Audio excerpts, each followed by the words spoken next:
Hey guys, welcome to an interesting video on Wild Rift. So today we're back with a Lucian top builds, and we're going to be talking about Bloodthirster Lucian. Now this is, or used to be, my favorite Lucian build, but you guys know that the STORMRAIZER build has been really popular, and now basically the Bloodthirster build is kind of coming back out. Now essentially, if you guys take a look at the top 3 players, you will see that essentially the builds are kind of similar. I mean, yes, the STORMRAIZER build has weird, like, Black Cleaver and Navori there, but we've covered that, and we don't actually build those two items. It's basically this build, but you just swap out Bloodthirster for STORMRAIZER instead.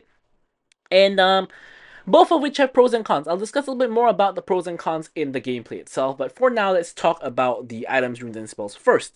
So, to no one's surprise, Gluttonous Grease boots as your first item, gives you AD as well as Omnivamp, and then we're going to talk about Bloodthirster. Now, of course, Bloodthirster gives you the AD, the physical vamp, as well as the additional AD and attack speed when you're high on health. Now, of course, this is going to be majority of the time, so most of the time you're going to get, all of those good stats.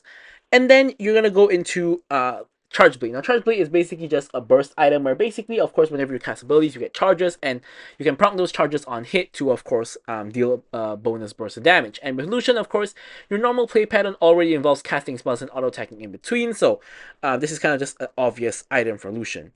I.e. just for increased crit damage and just a burst of AD, and more reminder just for, again, more AD and armor penetration, as well as, of course, Grievous Wounds being the main part of it. So now, last item, of course, is going to be very flexible. Now, my favorite last item is going to be Maw. Now, if there's a decent amount of magic damage on the enemy team, Maw is always going to be the best option because it gives you insane amounts of AD as well as just very good, like, stats, right? But, of course, you can also go for a lot of other options, such as your GA, even your Black Cleaver as a last item is also a viable option. Starex, a lot of options, defensive and offensive for your last item. For the runes, obviously, empowerment / press the attack. This is clearly going to be the best rune for Lucian because obviously Lucian can proc it very easily and you're going to do a lot of damage with it over the long run of the game. Brutal because you auto attack a ton. Giant Slayer to counter the tanks / health builders. Bloodline just for increased healing, as well as Bone Plating just for the defensive capabilities.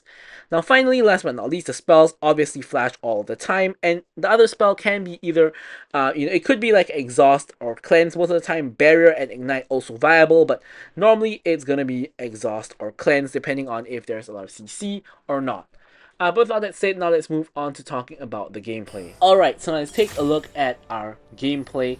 So really the first thing we kind of gotta cover is BT versus SR, right? Meaning Bloodthirster versus STORMRAIZER as the first item. Now both of them have their own pros and cons, right? So let's kind of talk about it, right? So basically with Bloodthirster, it's a little bit more of an expensive item, but you do get a better stat line and you do get sustain.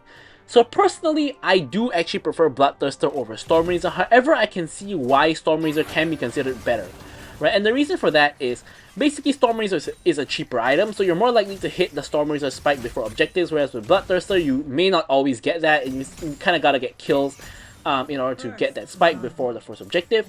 And furthermore, STORMRAIZER does have a very strong, you do get a lower stat line, but you do have a very strong passive of burst damage, right? So with STORMRAIZER, you get that extra burst, as well as slowing the enemy down and speeding yourself up. Now this is particularly useful for the early game, where in the early game, you can of course get that extra burst damage and then chase down your kills, and then you can snowball off of that. So with STORMRAIZER, although you get no sustain, you get a lot of extra burst damage for cheap, or cheaper, I guess, and in doing so, you can of course snowball the game and then get yourself to a point that you're so fed that your itemization matters a lot less, in the sense that you whatever you build, as long as you're building like AD crit items, you should be fine because you are doing so much damage just because you're so far ahead. Right, whereas with Bloodthirster, it's a lot more of an expensive item. It's definitely better in the mid to late game compared to STORMRAIZER, where STORMRAIZER is a lot stronger in the early game because of the burst. Whereas Bloodthirster is a lot better in the mid and late game because of your better stats and your higher sustain. So in essence, it's kind of a little bit of a preference, right? As we rotate here to help out Warwick against the Kayn, we are first here. Almost managing to burst down the Kayn. Seraphine flashes forward, combos Kayn, and picks up the kill. Gather engages onto us. However, MF is in no position to actually, go on us, so it's completely fine. Also, very interestingly, MF has First Strike, which is alright, but she does have Ghost, and MF is not really a champion that actually needs Ghost because she already has movement speed from her W passive, and also she would just much rather have anything else, right? Like Exhaust, Cleanse, even Heal is better than Ghost, or yeah, anything else basically. Ghost is one of the worst MF options. But regardless, here we're now back in lane. We have one assist at this point, of course, from that Seraphine kill onto the Kayn. And here we want to be a bit cautious, right? Because Galio can engage, and if if that happens, we could be in a bit of trouble. So we are just trying to stay safe while Seraphine makes her way back to lane, which she finally has done. So now we can now we are a little bit of a better position because we do have our support with us. Here just getting down a ward to ensure we can see Kayn coming. Here MF gets a little bit caught. Here I was trying to kill her, but she manages to flash my Q, so she actually survives by the skin of her teeth. However, Seraphine gets the catch onto her, and I ult down the Galio, and we end up getting a 2v2 double kill. So, of course, these kills early game are very important just to swing the game. And obviously the side that gets the early kills are going to get a major advantage and snowball the game.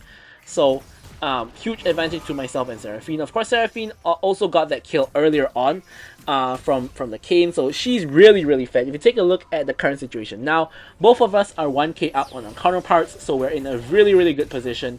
And of course, a 1k gold lead and the early stages of the game is a lot. So here we pick up, of course, the Bloodthirster components, which will be taking some time to build as MF is rushing a collector without even going for boots. Galio, however, has completed his boot, so he will be a lot harder to kill because plated steel cap, of course, is really, really both defensive boots are really kind of really strong boots. Galio is kind of walking away from our lane, so he could be going to mid. You can see my spam pinging that he's missing, just so that Morgana and Warwick can kind of watch out if he's gonna ult onto Ezreal. And join the fight there. MF has completed her collector, but she is nowhere to be seen.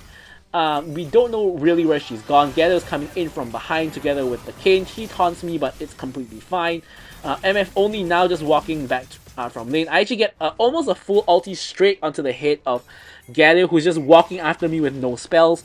And that's kind of one of the weaknesses you can exploit, right? So Galio's E and W cooldowns are long, so if he has already used it, he can't have it that quickly, right? So we just run him down basically. Speaking of rundown, Warwick goes in with the ulti, kills the Galio, and now is making his way back out. Kayn ults him, but finds himself in the middle of 3 people, gets the kill on the Warwick, goes for the Seraphine, doesn't quite get her, but MF ult does finish the job and gets the shutdown. So now it's myself and Morgana, and of course MF is still somewhere around. And honestly, at this point, I feel that with my exhaust, I should be able to deal with her. But not Galio, but Ezreal shows up from the mid lane. Although there's not really that much for him to do, right? So here we're just going to recall at a safe position where they cannot really interrupt me. And we're gonna go back, just get additional Bloodthirster component. And honestly, at this point, I was really like 100 gold off of Bloodthirster, so I really want to stay for another wave. But the thing is that with both objectives spawning and with 2 people knocking on my tower, it's really dangerous to stay there with lower resources. So I really just needed to kind of get back my health and mana. And here you can see I'm flashing in onto Ezreal, just ulting him down, getting the kill onto him. MF runs for the hills, goes back under her tower, back to the relative safety of her tower. I say relative safety because, as you can see, we are on the way to executing a dive. Fiora goes in. She tries to flash away, but I've already cut off her escape, so I just dash on top of her head and kill her. In the meanwhile, Rumble is pushing in, and the enemy, Kayn as well as Gather, are pushing in the mid lane. Myself and Seraphine are basically going to try to counter push in this lane instead. I was actually thinking of backing by, to get Bloodthirster, but I think that, we can probably just get this tower or at least deal significant damage to it. So here we got the final plate, and now we're going for the tower itself. Ezreal is showing up. Ult comes in from Seraphine, who's now tanking tower. I'm now chasing Ezreal down. We exhaust the MF, who has not yet used her damage, so we are able to burst her down. Ezreal now 1 HP as well. So both of them are really low. And here, basically, we use the wave to bait them, right? So we pretend we're actually walking away, and now we come back around on this bush. MF wards the bush, and we're able to kill her, and now Ezreal has to run away himself. We get the double buffs. And here, I'm trying the same trick again, but this time the bush is warded, so he does definitely know that I'm here, right? But this should still dissuade him from walking up, right? Which is kind of the main idea here, dashing away from his ulti. I'm not sure why he arcane shifted forward onto me there. That was insane. Like, I could have like, okay, I couldn't have killed him because I didn't have my spells, but I definitely could have tried to punish him afterwards, but that was just absurd. Anyways, regardless, with that in mind, we actually go back. We get Bloodthirster and both of our components for Charge Blade, because obviously by this time we've accrued so much gold for 0 and 4 at this point. And yeah, so now we're definitely on a spike. And we're really close to getting Charge Blade, so we kind of just really want to find gold to complete Charge Blade, get another reset, and just get the Charge Blade, which is why I'm basically just going for this wave. My team is going for Ezreal. Ezreal dashes and flashes away and actually survives, still with his barrier up. Warwick's trying to run him down. He doesn't actually pop the barrier, and Warwick gets the kill. Now we can see 3 people bot, so we know MF is completely alone here. Not too interested in the MF though. I actually want to get the mid lane tower, so I'm dashing over, just picking up all of these minions, and then we're going to crash the wave into the tower, and we have 4 people here now, so we're definitely going to be able to get this tower easy peasy, which we do. But now you can see that for some reason Galio and Kayn are diving the tower at the bot lane, so here we're trying to cut off their escape, right? So here, I expect Kayn to walk through this wall, which is why I was walking here. But he doesn't walk through the wall, so I'm going to instead dash over and kill him myself. Huge magic damage shield from Kayn there. I think from Galio ult must be. But here we get rid of all of them. Here Rumble goes in. I have to exhaust him because he's doing he's burning us alive, burning us to a crisp. And with all of that gold from those kills and assists, obviously we now have enough for Charge Blade. So we're gonna go back, pick up the Charge Blade, as well as that's it basically. So we actually only had just enough for Charge Blade. So here I take the Hex Gate up, pretending I'm going for MF, but in reality I'm actually going for Ezreal, who is very far overextended but does have a dash. So here I know he doesn't have flash, but he actually has Hex Splash. So here he actually Hex Splashes over, which actually surprised me that why would Ezreal take Hex Splash, because Ezreal is already so mobile. And he doesn't actually need Hex Splash, but either way, even with the Hex Splash, he gets run down by Warwick and taken out. Warwick is now going for the Kayn and the Rumble. Galio is kind of in ult range, so we do have to be a little bit careful here. I'm just hiding and waiting in the bush. Rumble gets caught out. I'm unleashing my full burst combo on him basically, and it forces his flash, although I really don't think he needed to flash because I just used my whole combo and I'm not going to be able to kill him. Only about half health. MF comes out through the portal, nearly gets caught by Seraphine. Now that's why you shouldn't take the portal unless it's safe. But I really thought that Seraphine would get the catch there. I thought that was going to be a free kill, but it turns out it kind of really wasn't. So here I'm just kind of hovering the Seraphine, like see if she baits anyone in. She doesn't really, and Morgana does complete the recall. So instead, we're going to make our way over to the dragon, which is about to spawn real soon. On the way, picking up the red buff.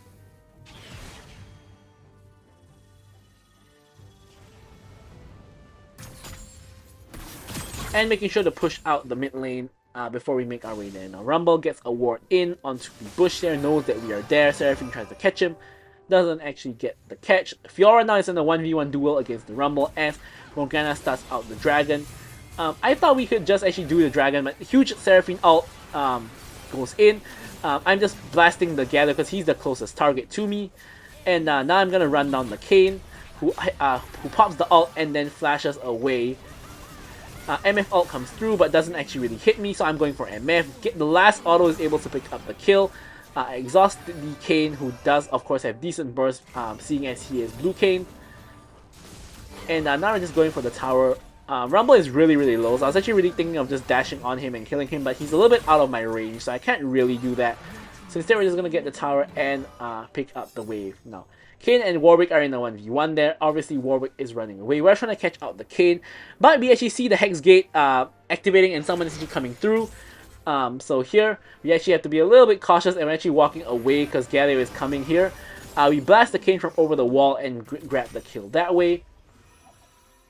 And then since no one else is interested in the wave, we come over, pick up the wave for ourselves and get that goal. So now we're very close to actually completing IE, just straight up the whole 3400 goals. So here we actually stay just for this next wave, and we're just gonna quickly grab this wave like so, and then we're gonna just grab a reset and we can get our entire IE. Obviously IE is a huge spike for any crit champion. Of course, gives you a lot of extra AD, gives you the extra crit damage, And yeah, just amazing item overall. Ezreal here is getting caught, does end up going down.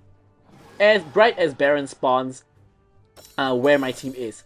I think this is actually a decent Baron opportunity because we don't have Fiora, but enemy team doesn't have Ezreal. However, we are just gonna play it safe. I'm just gonna pick up some extra farm. Rumble is pushing in, so I'm just gonna come over and just grab the wave basically. My team trying to find where the Rumble is, doesn't quite find him though. And Seraphine just one-shots the wave essentially. And here we're still in the Baron, kind of Baron-ish area. If we spot like a few enemies, like MF right there in the top lane, like if we see like maybe Kayn or one more person in the top lane, it's viable to do Baron. So here we're just kind of waiting and looking, but no one is really showing up in the top lane. And here Ezreal is getting run down by Fiora. I'm just ulting him down as well. Fiora picks up the kill, procs the vitals. Ezreal is gone. We have Rumble coming in from behind. Trying to hide in the bush, but we know he's there because we saw him on vision.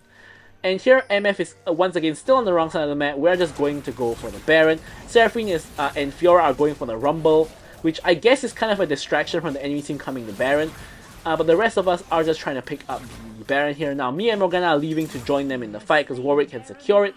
And now we have a very nice flank coming in from behind. And here MF is actually walking straight into me. So I'm just going to dash onto MF, one-shot her. And she actually flashes forward toward my team, but Morgana picks up a double kill. I flash over to prevent Gather from dashing to safety, and we do pick up the kill on him as well. But Ezreal ult does get the shutdown onto the Morgana, so at the end of the day, it's a 3-for-4 trade, which is actually, it sounds good, but it's actually not very good for us. And the reason I say that is because normally if you're the team with Baron, you want to not like fight and not die. You want to use the Baron to push, right? But in this case, 3 people on my team died. It was a trade for 4 people, which is a worth trade. But because we had the Baron, we didn't actually need to fight and die there. We'd rather use the Baron to push, which is, as you can see here, is what I'm trying to accomplish with this rotation to the top lane to get the push in this lane. So now respawns are coming through from both teams. Now we're going to try to finally get pushing. So here you can see I don't want to overextend because I don't really know where enemies are. I can see, now that I can see like 4 people and I know where they are, I'm now back over here. I'm sure MF actually suspects that I'm coming, which is why she's like walking away. Or maybe she actually got a ward on that bush. But here, I basically shoved the MF off. And here you can see 4 people are committing onto the Fiora on the other side of the map. It's just MF defending here. And this means that this is going to be a free tower for us. Probably can even get the inhib. Inhib tower, probably can force it. We'll have to see. Enemy team now is here to respond. The Galio tries to go in, eats a bunch of damage from me. I'm ulting straight into his face. Charm comes through. Morgana puddle kills everybody. I'm eating an entire MF ult. And here I actually misclicked my stasis when I was trying to dash because my stasis button is pretty close to my spells. But yeah, I kind of misused the stasis there, but it's alright because at this point the game is already mostly just won. Enemy team surrenders and we pick up the victory. So I'm gonna leave you guys with the stats as usual. Thank you guys so much for watching the video and goodbye.